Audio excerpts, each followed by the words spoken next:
हाय मिथी. खरं म्हणजे मी हा व्हिडिओ करणार नव्हते कारण कॅमेरासमोर बोलायची भीती वाटली. पण मग असंही वाटलं की माझी मिथी किती गोडू आहे हे सगळ्यांना सांगायची संधी मी कशी सोडू. आणि तुझे काही सिक्रेट सुद्धा उलगडण्याची संधी. लहानपणी तिच्या वयाच्या मुलींपेक्षा ती जरा बुटकी होती, त्यामुळे तिला त्याच्यावरून खूप चिडवलं जायचं. तिचं 1.5 फूट नाव ठेवलं होतं. आठवतंय तुला मिठू? नाही. Thank God. खूप चिडायचीस तू. आणि दुसरं मोठं उदाहरण म्हणजे तिचे केस. तिच्या कुरळ्या केसांचं काय करायचं, त्यांना कसा आवर घालायचा हे आमच्या घरी कुणाला माहित नव्हतं. आई बाबा नेहमी खूप बारीक कापून टाकायचे तिचे केस. बाबा तर कधी कधी सलून मध्ये घेऊन जायचा त्याच्याबरोबर तिला. आणि तिच्या बारीक केसांमुळे मला कमीत कमी एक तरी कार्यक्रम आठवतोय ज्यात तिने मुलाची भूमिका केली होती, शाळेतला कार्यक्रम. मला वाटतं आई बाबांचं स्वप्न असावं की बारीक कापले की मग पुढच्या वेळी वाढतील तेव्हा सरळ वाढतील म्हणून. पण तसं काही झालं नाही. दरवेळी टोपल्यावरती मशरूम क्लाउड सारखा उगायचा. आणि मग 7वी 8वीत मिठूनी ठरवलं की नाही, मी वाढवणार, मी केस वाढवणार. आणि त्याचा रिझल्ट तुमच्या समोर आहे. आता तिचे केस म्हणजे तिची स्टाईल स्टेटमेंट, तिची आयडेंटिटी आहे.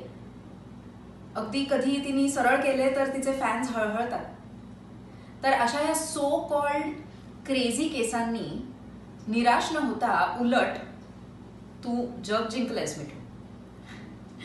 आणि हे जे क्षेत्र तू निवडलंयस ह्यातले अप्स अँड डाऊन सुद्धा तू पूर्णपणे स्वीकारलेस. म्हणून आणि अशा खूप खूप कारणांमुळे मला तुझा अभिमान आहे. I love you and I am here for you always.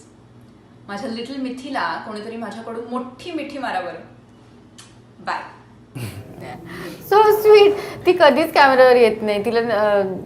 तिला खूप ऑकवर्ड होतं, पण ती खूप छान लिहिते ताई. ॲक्च्युली ती खूप छान लिहिते, इंग्लिश किंवा मराठी सुद्धा.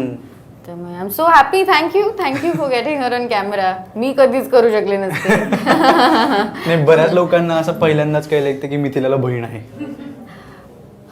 हो मे बी कुणालाच माहिती नव्हतं. आणि तुझ्यातनं आणि लोकांना वेळ मिळत नाही ना बाकी गोष्टींकडे. अरे हो, मला मोठी बहीण आहे. 7 वर्षांनी मोठी आहे ती. लहानपणीचं काय तिने सांगितलं की मुलाचे रोल वगैरे तू करायचं? अरे माझे केसच नाही वाढायचे खाली असे, म्हणजे इन लेंथ माझे.